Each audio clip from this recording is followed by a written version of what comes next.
Bienvenidos a este video del curso de inducción para la Facultad de Ingeniería Mecánica de la materia de Física. En este video vamos a definir qué es el método del polígono. El método del polígono, lo escribo aquí para que no nos perdamos. Bien. Es un método derivado del método del triángulo para la suma de vectores. Este método se utiliza para sumar más de dos vectores a la vez. Esa es la gran diferencia entre el método del polígono y el método del triángulo. Entonces yo aquí lo voy a anotar para que no lo pierdan de vista. Finalmente esto es algo de teoría que les puede servir. Entonces es derivado del método del triángulo. ¿Sí? Se emplea para sumar más de dos vectores a la vez. Tiene una desventaja este método, ya que es un método completamente gráfico, exclusivamente gráfico. Eso quiere decir que no tiene una contraparte analítica. Entonces,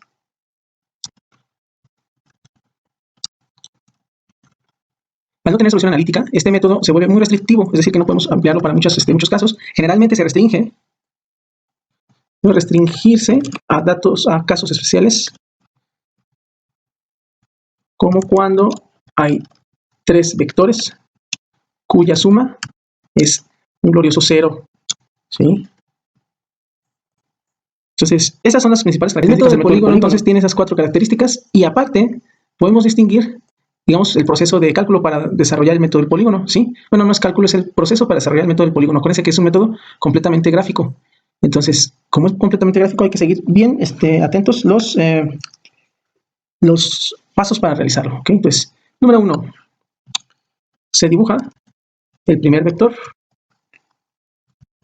¿Okay? Acuérdense cuando hacemos métodos gráficos, o como ya vieron en los otros métodos explicados por otros profesores, el dibujo del primer vector y el dibujo de todos los vectores debe ser muy preciso, ¿sí? Recuerden que la longitud del vector es una representación de su magnitud.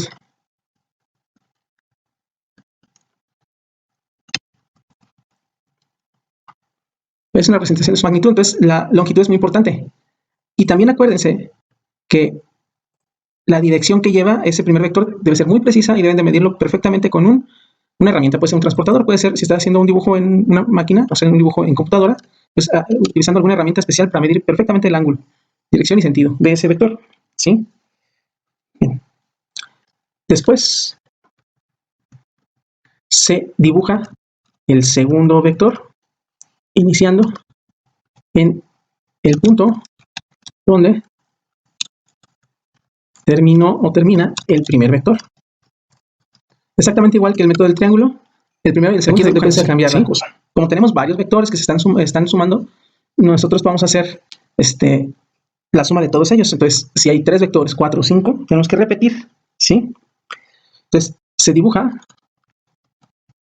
el tercer vector, donde termina el segundo, y los demás vectores se van sumando de la misma manera. Más bien se van dibujando, no disculpa, se van dibujando al final del vector anterior, es decir, el tercero va después del segundo, el cuarto va después del tercero, y así sucesivamente, ¿sí? Bien, finalmente, el vector resultante se traza desde el inicio del primer vector hasta la punta del último vector dibujado, ¿sí? ¿Sí? Nosotros vamos a darnos cuenta que el orden de los vectores no afecta realmente el resultado final. Es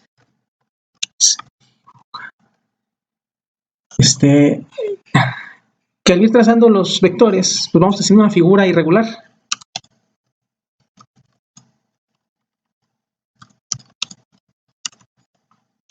Lo que vuelve imposible el cálculo analítico de este procedimiento, ¿sí?